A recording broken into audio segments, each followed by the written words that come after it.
You do the exercises, you study, you try to elevate your consciousness, you work until exhaustion. But at the end of the day, it feels like you've hit a concrete wall. Your bank account, your stress, your daily problems, they all seem dense, solid, impossible to move. But here's what doesn't make sense. Science has already shown that what you call solid is almost entirely empty space. If reality at its core is energy and space, then why does your life feel so heavy, so fixed, so resistant to change? Pause for a second and notice your body right now. Not your thoughts, your body. Is there tension, pressure, a constant sense of effort? Because what you're feeling isn't just coming from the world outside. There is a mechanism behind this weight, precise, invisible, and once it's active, it keeps you locked into the same patterns, no matter how hard you try to break free. And what keeps most people stuck is not seeing how to turn it off. There's a specific kind of exhaustion that doesn't come from what you did, but from what didn't change. You move, you act, you try. Yet something essential remains exactly where it was. It feels like running hard on a surface that gives you no traction. And because everything around you looks solid, bills, conversations, responsibilities, you assume the only way forward is to push harder against those same surfaces. So you adjust what you can touch. You change routines, try a new strategy, fix what seems broken, replay conversations in your head, plan different outcomes. It feels logical. If life is happening out there, then effort must also be applied out there. But here's where something subtle and almost invisible begins to drain your energy. You're working on the surface of effects, not the level where things actually begin. Think about how a reflection works. If a mirror shows a tired face, you don't polish the mirror to look more awake. You don't argue with the reflection or try to reshape it with your hands. You instinctively know the source is elsewhere. Yet in daily life, that instinct disappears. You see financial pressure, tension with someone, a sense of stagnation, and you go straight to the reflection, trying to force it into a different shape. Physics already dismantled the idea that matter is the starting point. What you call solid is mostly space-structured by energy patterns. That means what feels fixed and immovable is actually the last step of a much deeper process. By the time something becomes visible in your life, it has already passed through layers of organization, attention, interpretation, emotion, and only then physical form. But no one taught you to work at those earlier layers. So you stay on the treadmill, and the treadmill is convincing. It rewards movement, not direction. You can spend an entire day solving things, reacting, adjusting, and still end up exactly where you started internally. That's the hidden cost, not just wasted effort, but reinforced patterns. Each time you try to force change only through action, you strengthen the belief that the external world is the cause, and that belief quietly locks the system in place. Pause for a moment and notice something simple. Right now, bring to mind a problem that's been repeating in your life. Don't analyze it. Just notice what happens in your body when you think about it. There's usually a tightening somewhere, a subtle contraction in the chest, the stomach, the jaw. That reaction isn't caused by the physical situation itself. It's happening before any external change occurs. It's part of the internal sequence that keeps reproducing the same outcome. If you stay only at the level of action, you never interrupt that sequence. You just keep expressing it in different forms. This is where most people double down.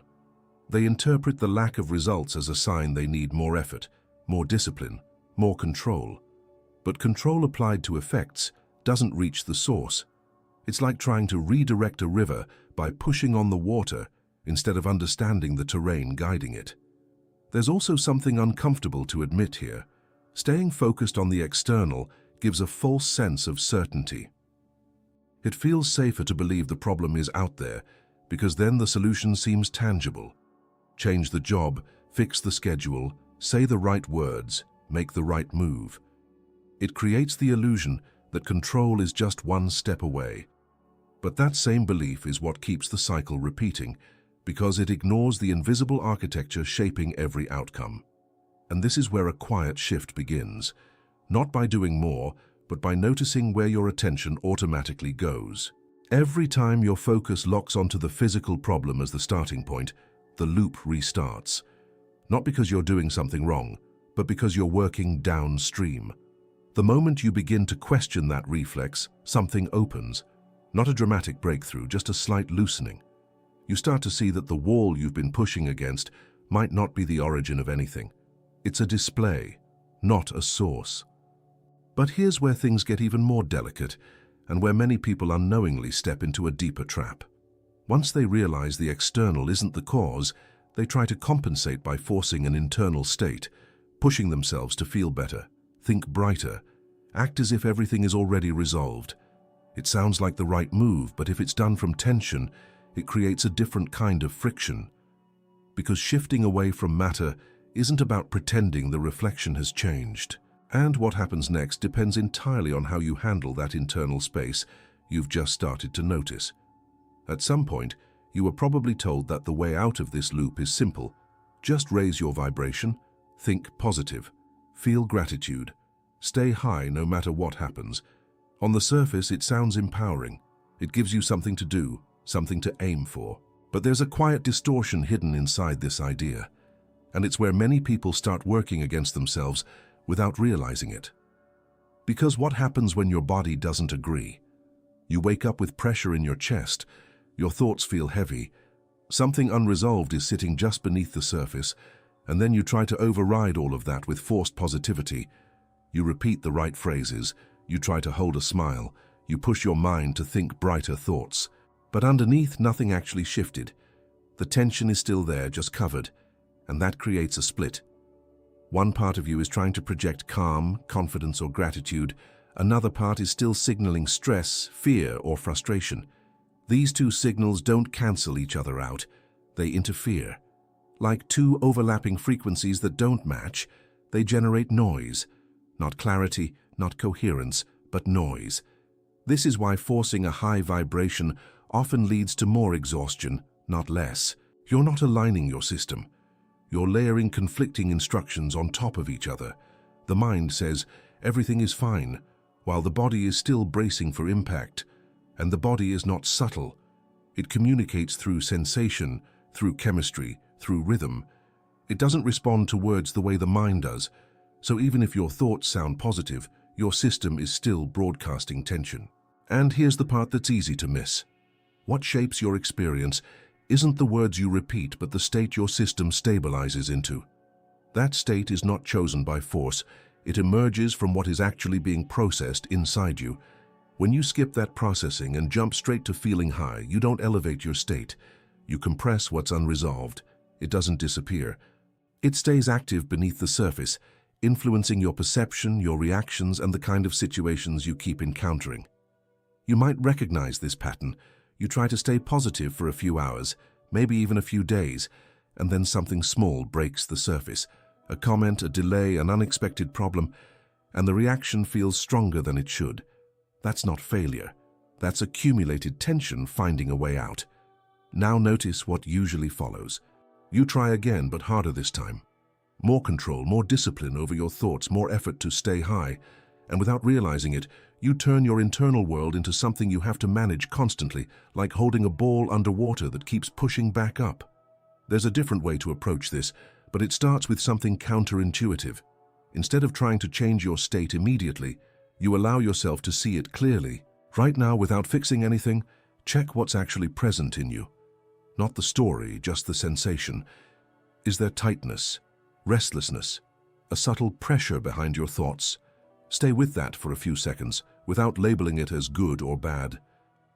Something interesting begins to happen when you do this honestly. The intensity often shifts on its own, even slightly. That shift doesn't come from forcing a higher emotion. It comes from reducing internal resistance. Because coherence, the kind of state that actually changes how you experience reality, is not created by pretending. It's created when your system stops sending mixed signals. When what you think, what you feel, and what your body expresses are not fighting each other. And that requires accuracy before elevation. If there's tension, the first step isn't to replace it. It's to stop adding a second layer on top of it. When you remove the pressure to be high, the system has space to regulate. Breathing changes, muscles soften, thoughts slow down without being pushed. From there, a different kind of shift becomes possible, not dramatic, not artificial, just stable.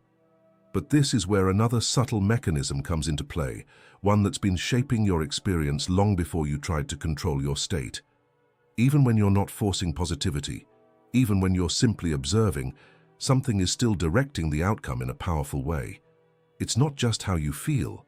It's where your attention lands moment after moment without you noticing.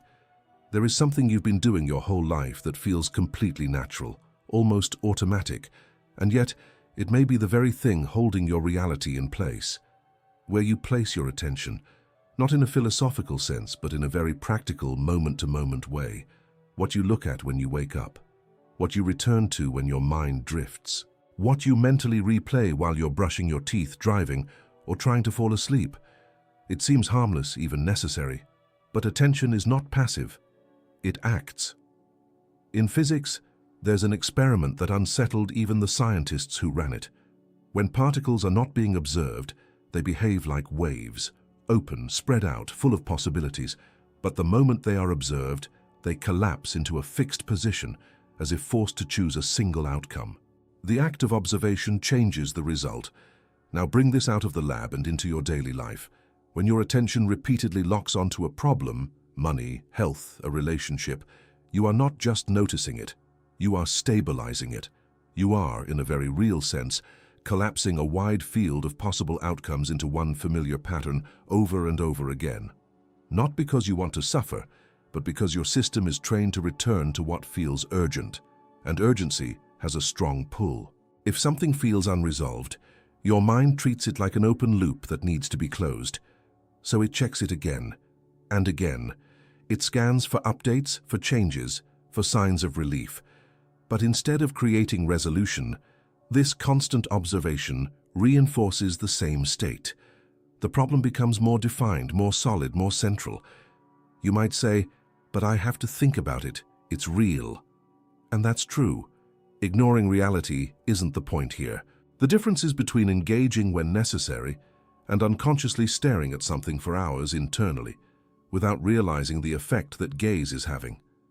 Try something simple. Think about one issue that has been on your mind lately. Notice how quickly your body reacts. There's a contraction, a shift in breathing, a subtle drop in energy. Now, instead of following the story, gently move your attention to something neutral. Your hands, the feeling of your feet on the ground, the sound in the room. Stay there for a few seconds. What you'll notice is not that the problem disappears, but that its grip loosens slightly. That's not denial, that's a change in how much energy you're feeding into that specific pattern, because attention is like a spotlight in a dark space. Whatever it rests on becomes vivid, detailed, real. Whatever it leaves in the background loses intensity. Most people have that spotlight fixed in one place without realizing it, illuminating the same concerns every day, wondering why those concerns feel so permanent. And here's where it becomes even more subtle. It's not just that you're looking at the problem, it's how you're looking at it. If your attention is fused with fear, frustration, or urgency, the signal becomes even stronger. It's not just observation. It's charged observation. That combination is powerful. It tells your system, this matters, keep this active, and your mind obeys. It keeps returning to it, scanning, analyzing, anticipating. What started as a single issue becomes a central lens through which everything else is interpreted. Opportunities get filtered out because they don't match the dominant focus. Small improvements go unnoticed because they don't fit the narrative. You're not seeing less reality, you're seeing a narrowed version of it. And over time, that narrowing feels like truth. This is why shifting attention is not about distraction or avoidance. It's about reclaiming choice. Right now, much of your attention is being pulled automatically by habit, by emotional charge, by unresolved loops. It doesn't feel like a choice, but it can become one with practice. The first step is simply noticing where your gaze keeps returning. Not judging it, not forcing it away, just seeing the pattern. Because once you see it clearly, a small gap appears between you and that automatic pull. And in that gap, something changes. You begin to realize that the weight you've been feeling is not only coming from the problems themselves, but from the constant act of holding them in focus. The pressure is not just in what you're facing, but in how tightly your attention is wrapped around it. But even this pattern doesn't exist on its own. There's a deeper layer influencing where your attention goes and why it feels so hard to shift. It's not random. It's built into your biology, shaped by something designed to keep you alert, scanning, and ready for threat, even when no immediate danger is present. There's a reason your attention keeps snapping back to what feels wrong, even when you genuinely want to move forward. It's not a lack of discipline. It's not that you're doing something incorrectly. It's that your body has been trained to prioritize survival over possibility, and it does that job very well. Your system is built to detect threats quickly and respond without hesitation. Long before conscious thought, your body is already scanning your environment, comparing what's happening now with what has hurt you before. The moment it detects something familiar, pressure, uncertainty, conflict, it shifts gears automatically. You can feel it when it happens. Your breathing becomes shallow. Your shoulders tighten slightly. Your thoughts speed up, but they don't become clearer. They become narrower. You start focusing on what could go wrong, what needs to be fixed, what must be controlled. This is not random. It's a biological pattern designed to keep you safe. But here's the hidden cost. The same system that protects you also limits what you can perceive. When your body moves into this survival state, your brain changes how it uses energy. Blood flow shifts away from the areas responsible for long-term thinking, creativity, and flexible decision-making, and moves toward regions that handle quick reactions and pattern recognition. In simple terms, you become very efficient at dealing with immediate problems, but much less capable of seeing new options. This is why, in moments of stress, everything starts to feel repetitive. You think the same thoughts, circle the same concerns, revisit the same conclusions.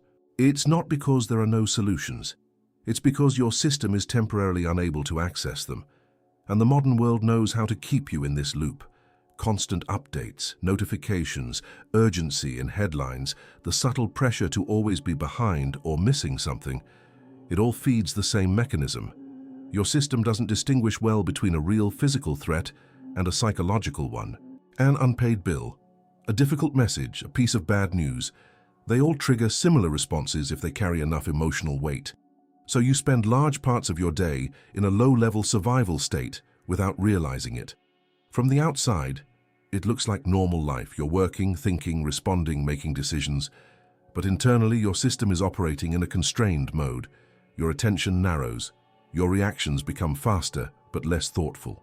And most importantly, your sense of what's possible shrinks. This is where the loop tightens, because when your perception narrows, you naturally focus more on what feels urgent or unresolved. That reinforces the patterns we talked about earlier. Your attention locking onto problems, your body reacting, your mind trying to control outcomes. And each time this cycle repeats, it becomes easier for your system to default back into it. It starts to feel like this is just how life is. But if you look closely, there are small moments when this state softens. Maybe it's when you step outside and your breathing changes without effort, or when you're briefly absorbed in something simple and your thoughts quiet down. In those moments, your system shifts out of survival, even if just slightly. And when it does, something interesting happens. Your perception widens. You notice things you missed before. Ideas come more easily. Problems that felt heavy lose some of their intensity, not because they disappeared, but because your brain is now operating with more flexibility. This shift doesn't come from forcing a new thought. It comes from changing the state your body is in. Right now, you can test this in a very simple way. Without trying to fix anything in your life, just bring your attention to your breathing. Not controlling it, just noticing it. Follow one full inhale, then one full exhale, then another. After a few cycles, check your body again. For most people, there's a small but noticeable change. The shoulders drop slightly. The jaw loosens. The mind slows just enough to create space between thoughts. That space is not empty. It's functional. It allows different signals to come through. And that's the key. Your biology is not fixed in one mode. It shifts based on what you're doing with your attention and your body, moment by moment. But here's where many people misunderstand this process. Once they notice they can influence their state, they immediately try to control it again. They try to force calm, force clarity, Force, a better feeling, repeating the same pattern, just in a more subtle way. And that brings us back to a deeper issue, one that sits at the center of how your internal system communicates with the world around you. Because it's not just about getting out of survival mode. It's about understanding which part of you is actually sending the strongest signal, and why trying to manage it from the surface often backfires. Once you begin to notice how your state shifts your perception, it's tempting to believe that the solution is simply to manage your thoughts better. Think more clearly, stay focused, replace negative ideas with positive ones. It sounds reasonable, because the mind feels like the control center. It's where decisions seem to happen. But there's a quiet mismatch here that creates a kind of internal short circuit. You can think one thing and feel something completely different at the same time. You've probably experienced this. You tell yourself, everything is going to be fine, but your chest feels tight. You try to focus on gratitude, but there's a subtle unease sitting underneath. You repeat the right words, yet your body doesn't follow. It's not that the thoughts are wrong, it's that they're not the strongest signal in the system. Your body, especially the area around your chest, is constantly generating a measurable electromagnetic field. It responds to your emotional state in real time, not to the sentences in your mind. While thoughts can change quickly, emotional patterns tend to be slower, more stable. They carry momentum. So when you try to change your life only by adjusting your thoughts, you're working with a lighter layer of the system, while a deeper layer continues broadcasting something else. That's where the short circuit happens. The mind sends one instruction: move toward ease, confidence, expansion. The body sends another: stay alert. Something isn't resolved. These signals don't merge automatically. They compete. And when there's competition, the system doesn't become clear, it becomes inconsistent. From the outside, this inconsistency shows up in subtle ways. You start something with motivation, then lose energy halfway through. You make a decision, then second-guess it. You try to move forward, but something pulls you back into old reactions. It feels like a lack of willpower, but it's actually a lack of alignment, because the system follows coherence, not intention. If your thoughts and your emotional state are synchronized, even simple actions gain strength. But if they're out of sync, even strong effort feels unstable. It's like pressing the accelerator and the brake at the same time. The engine works harder, but the movement is uneven. This is why forcing positive thinking often leads to frustration. Not because positivity is useless, but because it's being applied at the wrong level. Words alone don't reorganize the deeper patterns your body is holding. And those patterns aren't abstract. They're physical. They live in your breathing rhythm, your muscle tension, your posture, your internal chemistry. They were shaped over time through repeated experiences, and they don't dissolve just because you decide to think differently for a few minutes. So the shift has to include the body. Right now, take a moment and notice your chest area. Not analyzing, just sensing. Is it open or slightly compressed? Is your breathing moving freely or staying shallow? There's information there that your thoughts alone can't access. Without trying to fix it, let your breathing slow down just a little. Not forced, just slightly longer exhales. After a few cycles, notice if there's any change, even a small one. That's your system adjusting, not because you told it to feel better, but because you gave it conditions to regulate. From here, something important becomes possible. Instead of trying to install a new emotion, you begin to allow space for a different state to emerge. It's subtle, but it's real, and when that shift happens, your thoughts naturally begin to match it. Not perfectly, not instantly, but more honestly. This is coherence. It doesn't feel like excitement or intensity. It feels steady, clear. There's less internal noise, less contradiction. And from that place, the actions you take tend to be simpler, more direct, less reactive. But most people don't stay here long, not because they can't, but because another pattern pulls them away. Even when the system begins to align, the mind often drifts into something else, replaying what already happened or projecting what might happen next.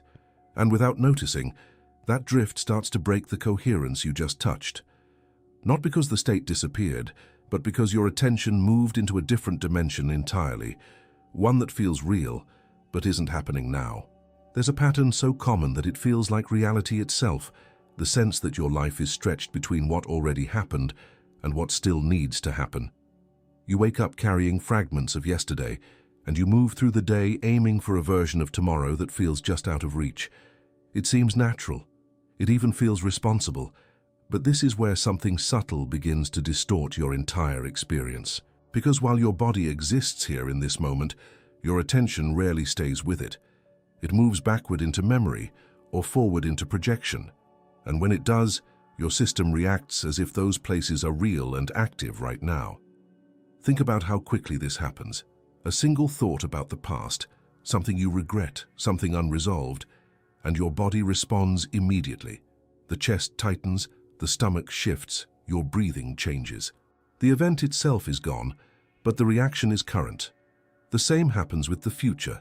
You imagine a problem, a delay, a fear, and your body prepares as if it's already happening. So even when nothing is physically wrong in your immediate environment, your system is still cycling through stress responses. This is the invisible prison, not time itself, but how your attention is tied to it. You've been taught to think in a straight line. Past creates present. Present leads to future. Fix what went wrong. Prepare for what might go wrong. It sounds logical, but in practice it keeps your internal state anchored to what is not actually here, and your system can only respond to what feels present. So when most of your attention is placed on what was or what could be, the signal you're generating is not based on what's happening now, but on what's missing, what's unresolved, what's uncertain. Even if you're physically safe, your system stays in a low-level alert mode. You might notice this in quiet moments. When nothing demands your attention, your mind fills the space automatically. It replays conversations, rechecks decisions, imagines outcomes. It rarely rests in simple presence. And because of that, your body rarely gets a full signal that it's safe to relax. Over time, this creates a constant background tension that feels normal. It also shapes how you move through life. If your focus is always slightly ahead, waiting for something better, you start to live in a subtle state of postponement. I'll feel at ease when this changes. I'll relax when that is resolved. It becomes a habit of delaying your own stability. But that delay has a cost, because the only place where your state can actually shift is now, not in the version of the future you're imagining, not in the version of the past you're replaying. Those are mental constructions. Your biology doesn't operate there, it operates here. So when your attention is constantly elsewhere, you lose access to the one point where change is possible. This doesn't mean you should ignore the past or stop planning the future. It means noticing how much of your emotional energy is being invested in places that don't exist in this moment. And more importantly, how that investment shapes what you feel right now. Try something simple. For a few seconds, drop the timeline completely. No past, no future, just this moment. Feel your body where you are. Notice the contact of your feet with the ground, the air on your skin, the rhythm of your breathing. At first, it might feel almost too simple, even insignificant, but stay there just a little longer. What many people notice is a slight reduction in pressure, not because their life changed, but because their system is no longer processing multiple timelines at once. There's less to manage, less to anticipate, less to fix. That simplicity is not empty, it's functional.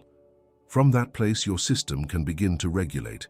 Your thoughts slow down, your perception opens slightly, and the coherence we talked about earlier becomes easier to access. Not forced, not constructed, just allowed. But the pull of time is strong. The habit of leaving the present moment doesn't disappear instantly. And when your attention drifts again, it often reconnects with something deeper than just thoughts about past or future. It reconnects with emotional patterns that seem to follow you, even when the situations change. Patterns that don't stay contained in one moment, but appear across different days, different contexts, different people, as if something inside you is linked to something outside you in a way that isn't immediately visible. There are emotions you don't show, reactions you hold back, thoughts you dismiss before they fully form. They don't disappear. They stay quiet but active, shaping how you move through your day in ways that are easy to miss. You might notice it in small moments. A brief irritation that lingers longer than it should. A subtle resistance when you're about to start something important. a feeling of distance in a conversation that on the surface seems normal. These aren't random. They are connected, not in a mystical way that removes responsibility, but in a very direct, observable way. What you carry internally doesn't stay contained. It influences how you interpret tone, how you respond to delays, how you read other people's expressions. And those interpretations shape your actions, often before you realize it. Think about a day when you wake up already slightly tense. Nothing dramatic, just a low, steady pressure in the background. As the day unfolds, small things start to confirm that state. Someone takes longer to reply. A plan shifts. A task feels heavier than expected. Each event seems to match the mood you were already in. It feels like the world is responding to you, but what's actually happening is more precise. Your internal state is filtering what you notice, how you interpret it, and how you react. And those reactions in turn influence what comes back to you. This creates a loop that feels external, but is continuously fed from within. The idea of entanglement helps illustrate this, not as something abstract, but as a way to understand how quickly things connect. In physics, entangled particles influence each other instantly, even across distance. In your daily life, something similar happens in a practical sense. Your internal state and your external interactions are tightly linked, constantly updating each other. That frustration you didn't fully process yesterday doesn't just vanish overnight. It shows up in your tone today, in your patience, in your expectations. And people respond to that, often subtly. A conversation becomes slightly more guarded. A response becomes shorter. Nothing dramatic, but enough to reinforce the original feeling, so it looks like confirmation. See? People are distant. Things don't work out. But what's being confirmed is not just the situation, it's the state you brought into it. This is where most people either blame the outside or blame themselves in a harsh way. Both miss the point. The connection here is not about fault, it's about influence. Right now you can notice this in a simple way. Think about someone or something that has been bothering you.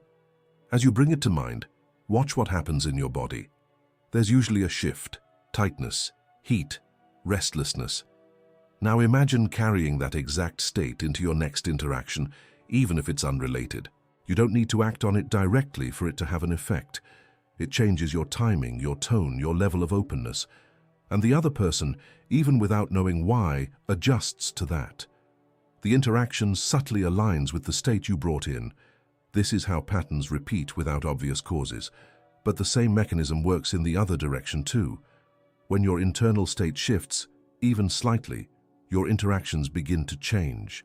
Not because the world suddenly becomes perfect, but because you're no longer feeding the same pattern into it. This shift doesn't require dramatic emotional breakthroughs. It starts with noticing what's actually present and allowing it to move instead of keeping it held in place.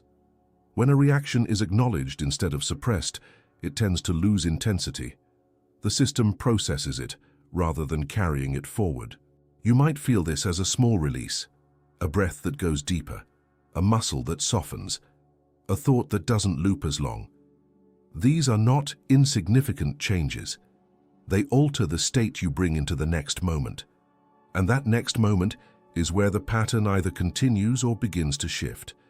The difficulty is that your mind often looks for visible, immediate proof. It wants to see the external world change quickly, clearly in response. But the connection is more subtle than that.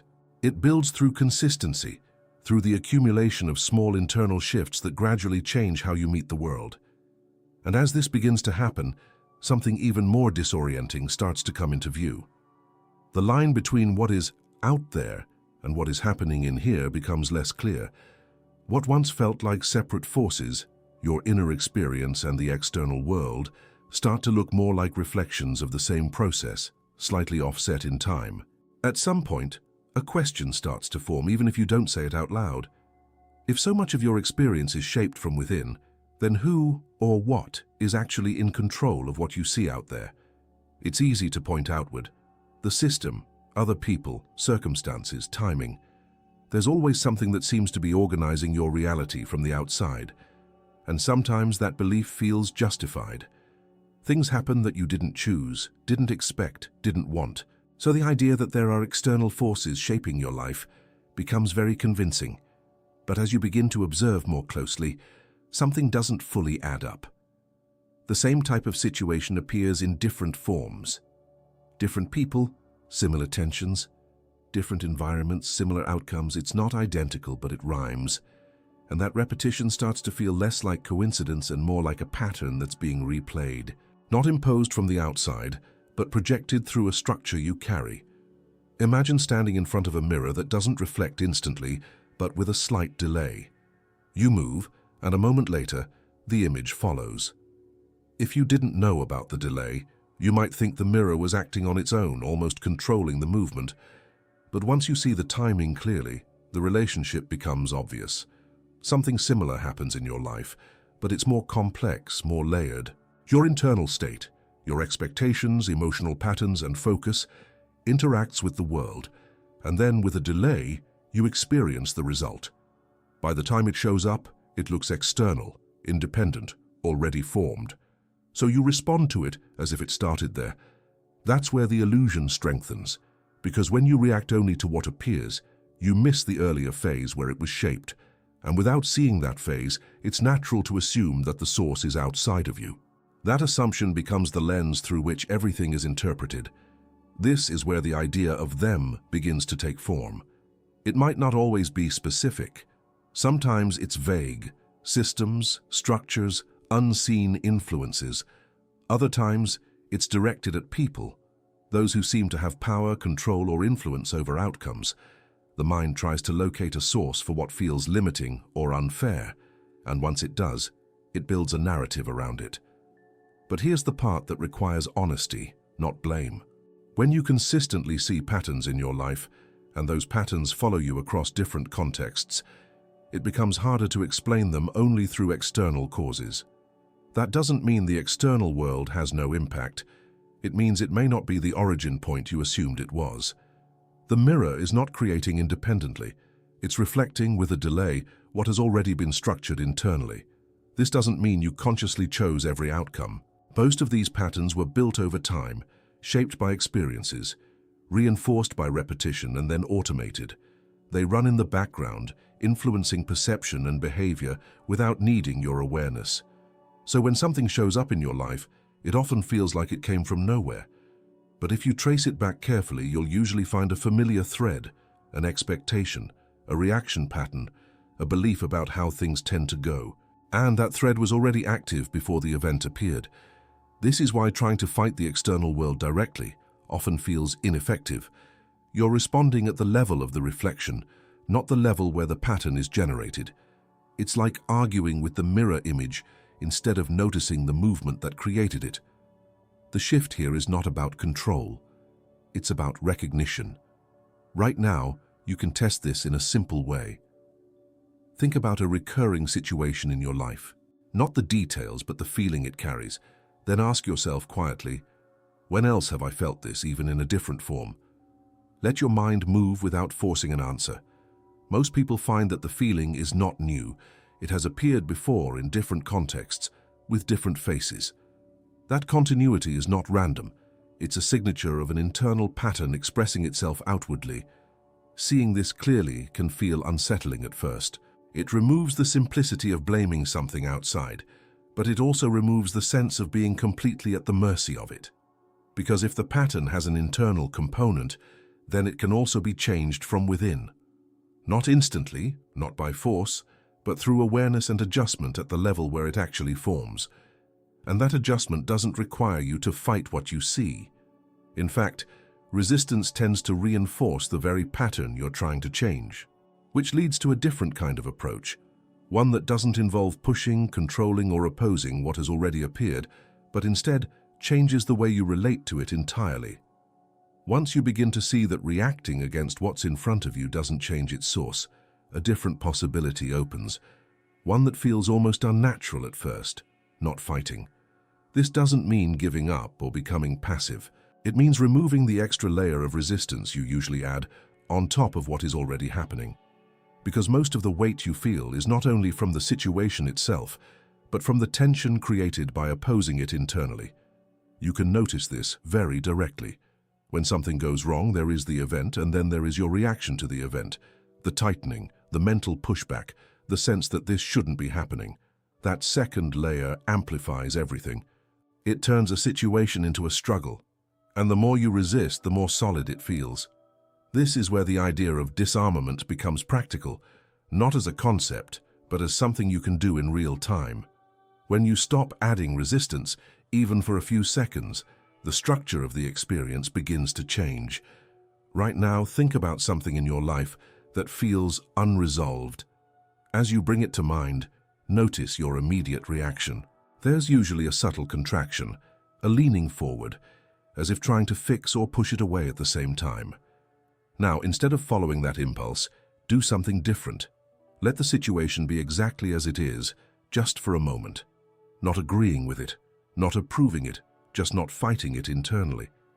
At first, this can feel uncomfortable, almost like you're losing control, but stay with it for a few breaths. What tends to happen is not that the problem disappears, but that your relationship to it shifts. The pressure softens slightly. The urgency drops just enough to create space. And in that space, your perception begins to change. This is where something subtle but powerful occurs. When you remove the emotional charge that was reinforcing the situation, you stop feeding the pattern that keeps it stable. It's similar to how in physics, a system remains in a certain state while energy is being applied to it. Change the energy, and the state can shift. In your experience, the energy is not abstract. It's the tension, the resistance, the repeated emotional reaction. When that is reduced, even briefly, the situation is no longer being held in exactly the same way. And this opens the door for a different outcome to emerge, not because you forced it, but because you stopped reinforcing the previous one. This is often misunderstood as doing nothing, but it's actually a very precise form of action. It requires awareness, restraint, and a willingness to stay present without immediately trying to control what you feel. And that last part is important, because the habit of control is strong. Even here, you might notice the mind trying to use this as a technique. If I relax, then things will change, and that subtle expectation can reintroduce tension. It turns the moment into another attempt to get somewhere else. The shift only happens when the observation is clean, without demand. You let the situation exist, and you observe your response without amplifying it. You feel what's there without adding a second reaction to it, and in doing so, you interrupt the automatic loop that was keeping everything in place. Over time, this creates a different baseline. Situations that used to trigger immediate resistance begin to feel less charged. You still respond, you still take action when needed, but the internal struggle is reduced. From that place, your actions become more effective, not because you're doing more, but because you're no longer working against yourself. And something else begins to shift as well. When the noise of resistance quiets down, you start to sense a more stable part of your experience, something that isn't pulled as strongly by every change, every thought, every reaction. It's still there, even when everything else moves. At first it's subtle, easy to overlook, but the more you stop feeding the patterns that keep you reactive, the more noticeable it becomes. A kind of steady awareness that doesn't need to control what's happening to remain present. And this raises a deeper question. If there is a part of you that can observe without being pulled, without reacting automatically, then what exactly is that part? There is a moment, quiet, almost easy to miss, when you realize that not everything you experience is pulling you in the same way.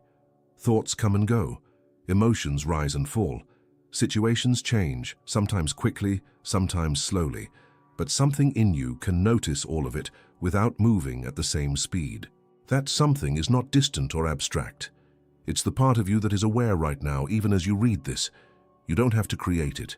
You don't have to train it into existence. It's already here, before any effort begins. The only reason it feels hidden is because your attention is usually absorbed in what it observes, not in the fact that you are observing. Most of the time you are inside the experience. A thought appears, and you follow it. An emotion rises, and you become it. A situation happens, and you react as if it defines the moment completely. There's no space between you and what is happening, but occasionally, even for a second, that space appears. You notice the thought, instead of being carried by it. You feel the emotion without immediately reacting. You see the situation, but you're not completely inside it. That shift is subtle, but it changes everything, because in that space, you are no longer only the content of your experience. You are also the one aware of it. This is what has been overlooked. You were taught to identify with what you think, what you feel, what happens to you.